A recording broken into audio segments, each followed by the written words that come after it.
하늘 말씀 함께 보겠습니다. 누가복음 7장 11절에서 17절 말씀 함께 보시겠습니다. 신약성경 누가복음 7장입니다. 11절부터 17절까지 말씀, 하늘 말씀 한 절씩 교독하겠습니다. 그 후에 예수께서 나인이라는 성으로 가실새 제자와 많은 무리가 동행하더니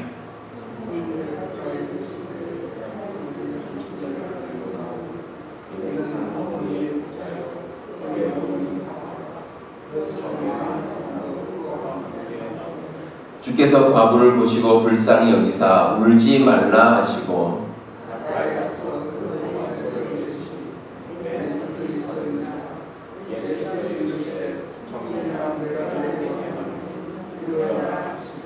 죽었던 자가 일어나 앉고 말도 하거늘 예수께서 그를 어머니에게 주시니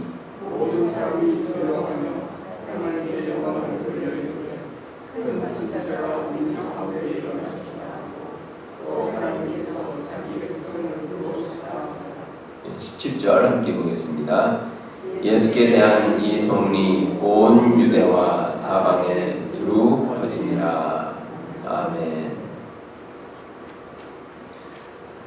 비행기가 뜰 때나 내릴 때 가장 큰 장애물이 안개라고 합니다. 안개가 무서운 것은 이 앞이 전혀 시야가 확보가 되지 않기 때문에 그렇습니다.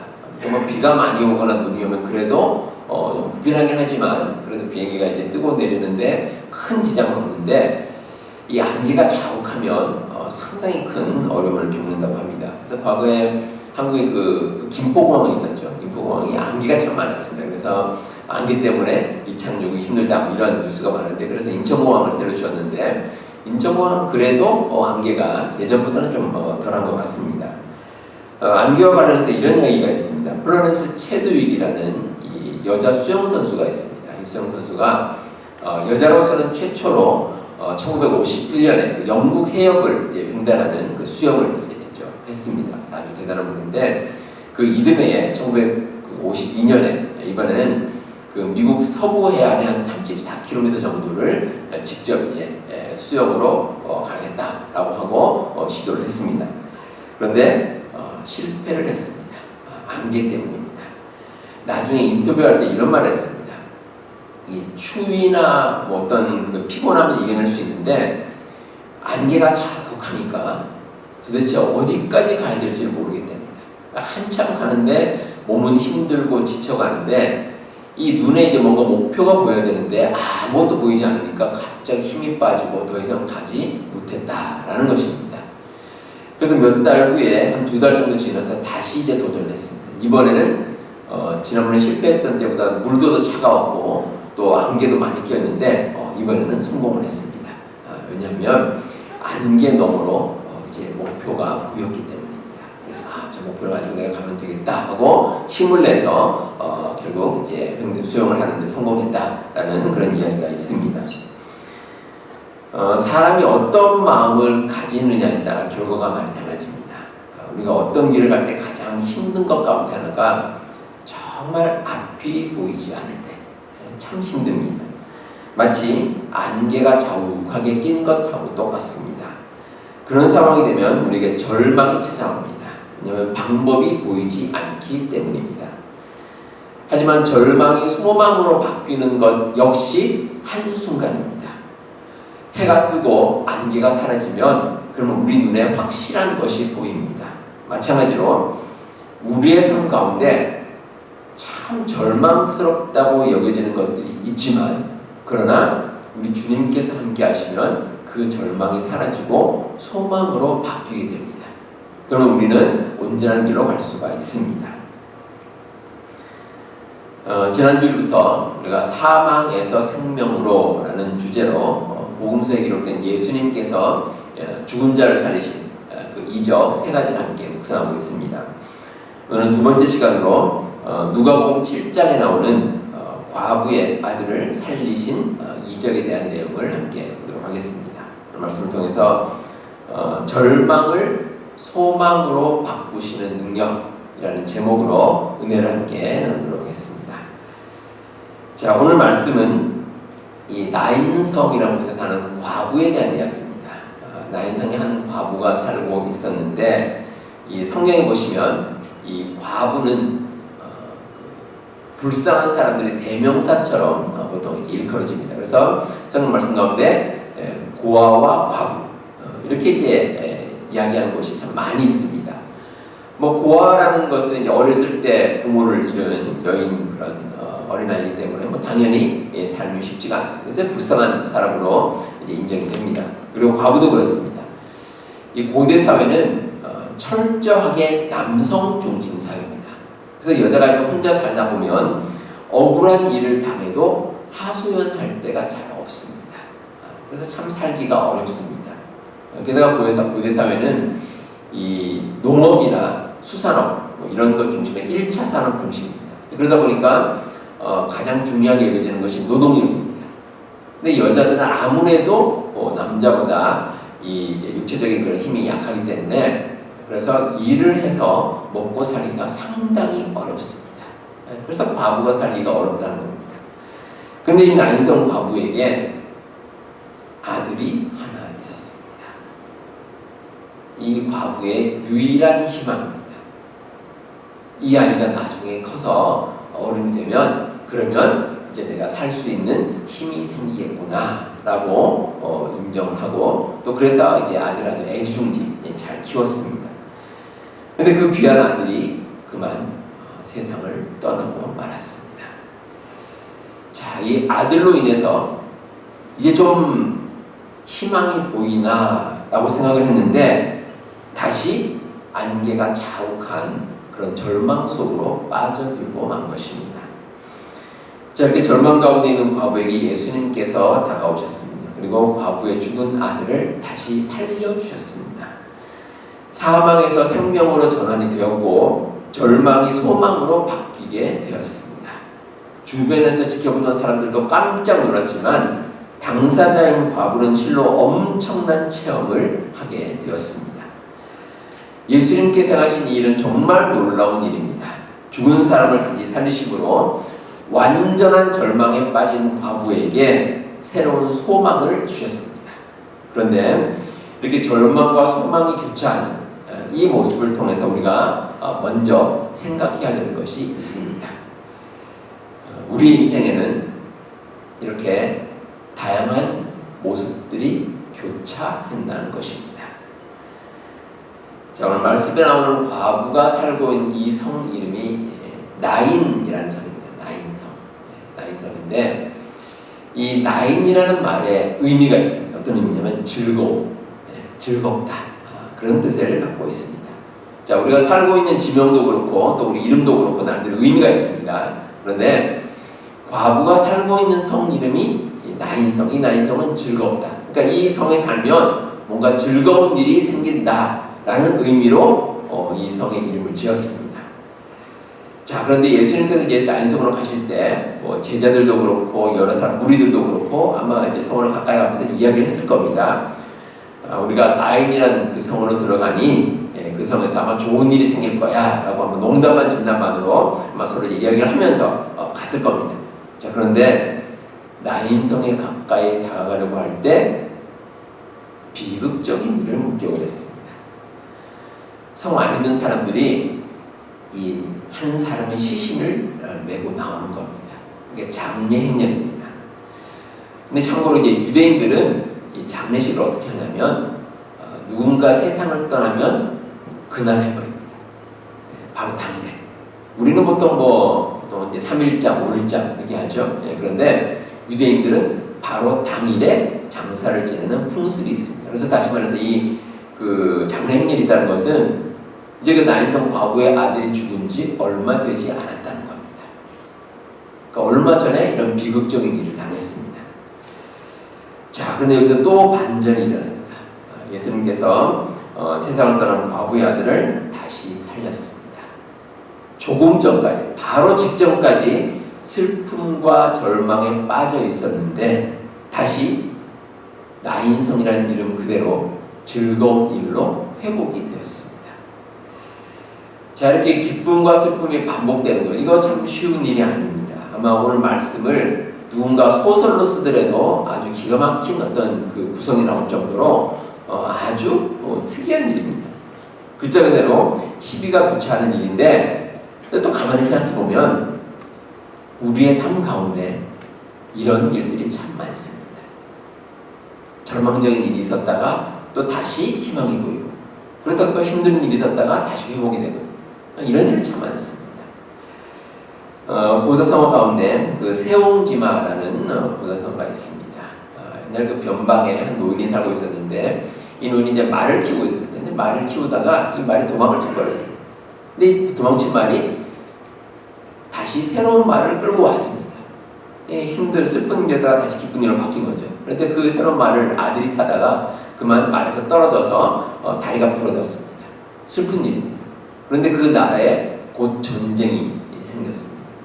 다 이제 젊은이들이 다 전쟁터로 갔는데 아들은 다리가 부러졌기 때문에 전쟁터로 가지 않았습니다. 다시 살아났죠. 다시 기쁜 일이 된 겁니다. 그러니까 우리의 인생이 이렇게 슬프고 기쁜 일이 반복이 된다는 겁니다. 우리가 그래서 사용하는 말 가운데 이제 아이러니라는 말이 있습니다. 모순된 일들이 참 많습니다. 여러분들 미국 회사 가운데 아마 연습되신 분들 기억날지 모르는데 필름 잘 만드는 회사가 있죠. 코닥, 코닥이라는 회사가 있습니다. 아주 유명한 회사인데, 이 회사가 1975년에 세계 최초로 디지털 카메라를 만들었습니다. 아주 오래전인데 기술력이 대단했죠. 디지털 카메라를 만들었는데 참 아이러니하게도 이 디지털 카메라에 밀려서 2012년에 이 코닥이라는 회사가 파산 신청을 했습니다. 자기들이 만들었는데 자기들이 만든 그 디지털 카메라 때문에 회사가 망한 겁니다. 자, 이렇게 우리의 삶에서 다양한 일이 교차하고 모순된 일도 많고 뭐 그렇습니다. 그래서 우리 인생에 대해서 우리가 사실은 장담을 하지 못합니다. 어떤 일이 있을 때 내 삶은 이제 탄탄대로구나 이렇게 장담할 수도 없고, 또 때로는 내 삶이 힘들기만 하구나 이렇게 말할 수도 없습니다. 우리가 내일 일은 나 몰라요. 어떻게 될지 모릅니다. 어떤 일이 우리에게 닥칠지 모릅니다. 그런데 이렇게 다양한 일이 교차하는 인생 가운데 우리가 명심해야 될 것이 하나 있습니다. 절망 중에도 길은 있다라는 것입니다. 절망 중에도 길은 반드시 있습니다. 오늘 말씀에 나오는 과부는 지금까지 두 가지 상실의 경험을 했습니다. 첫 번째는 남편입니다. 이 과부라고 하는 것으로 봐서 이제 남편이 있었다는 거죠. 남편이 있었는데 이제 남편을 잃었습니다. 고대 사회에서 남편을 잃는다는 것은 정말 힘든 일입니다. 두 번째 상실은 아들입니다. 이 여인이 과부가 남편을 잃고 의지한 유일한 대상이 아들이었습니다. 게다가 14절에 보시면 예수님께서 청년아 이렇게 부르시면 청년아. 그러니까 아들이 아주 어린 나이가 아니라 어느 정도 컸다는 겁니다. 그러니까 이 여인이 애주중지 잘 키워서 자 이제는 어느 정도 컸고, 그래서 이제 한시름 놓았구나 라고 생각했는데 어처구니 없이 그 아들이 세상을 떠나고 말았습니다. 참 절망도 이런 절망이 없습니다. 근데 잘 생각해보면 만약에 이 여인이 이런 일을 겪지 않았다면 예수님께서 행하신 이적을 체험하지 못했을 것입니다. 절망적인 일이 생기기는 했지만 여인은 그것이 끝이 아니라는 교훈을 배웠습니다. 오히려 그런 힘든 상황에 처했기 때문에 가능한 일입니다. 그래서 하나님께서 우리에게 주신 인생에는 버릴 것이 없습니다. 이 과부는 하나뿐인 아들을 잃고 완전한 절망에 빠졌을 겁니다. 이제는 모든 것이 끝났구나. 다 끝났구나. 그런데 이런 절망 속에서도 하나님께서는 한 줄기 소망의 빛을 보여주셨습니다. 예수님과의 만남을 통해서 세상 누구도 깨닫지 못하던 은혜를 체험했고, 또 자기 귀한 아들이 다시 살아오는 놀라운 역사를 체험할 수가 있었습니다.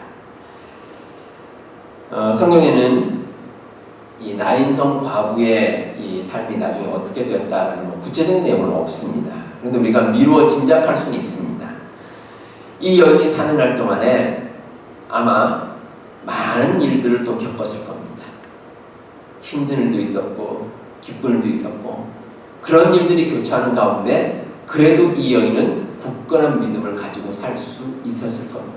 왜냐하면 예수님께서 보이신 그 능력을 직접 체험했기 때문입니다. 그 믿음을 가지고 그 체험을 가지고 어떤 어려움이 있어도 그 체험을 통해서 능히 이기고 나가는 그런 삶을 살 수 있었을 것입니다. 요한복음 9장에 보시면 제자들이 예수님께 이제 날 때부터 맹인된 사람에 대해서 이제 질문을 합니다. 제자들이 이렇게 묻습니다. 맹인으로 난 것이 누구의 죄로 인함이니까? 자기니까? 그의 부모니까? 이 질문에 대해서 예수님께서 누구의 죄도 아니고 그에게서 하나님이 하시는 일을 나타내고자 하심이라 이렇게 대답을 하십니다. 그리고 그 맹인의 눈을 뜨게 하십니다. 오늘 말씀에 나오는 과부는 다른 사람들에 비해서 아주 힘들고 절망적인 삶을 살았습니다. 하지만 이 과부의 인생에도 버릴 것은 하나도 없었습니다. 우리 인생에서 어떤 일이 생기든지 믿는 사람에게는 하나님께서 뜻하신 바가 반드시 있습니다. 그 하나님의 뜻을 믿고 우리 여러분들 우리 하나님께 의지해서 어려움 가운데서도 그 어려움을 발판 삼아 다시 한번 일어나서 소망을 가지고 살아가시는 우리 성도님들 다 되시기를 바랍니다. 마지막으로 이런 모든 일이 일어나는 바탕이 있습니다. 우리를 긍휼히 여기시는 예수님의 마음입니다. 예수님께서는 우리 모두를 불쌍히 여기십니다. 그 긍휼의 마음으로 우리를 위해 능력을 베풀어 주십니다. 13절에 보시면 예수님께서 과부를 모시고 불쌍히 여기셨다라는 말씀이 기록되어 있습니다. 자, 여기서 불쌍히라는 이 단어의 원래 뜻이 우리 몸에 있는 이 장이 끊어지는 것 같은 고통을 의미합니다. 자, 보통 이 장이 끊어진다고 해서 단장이라고 하죠.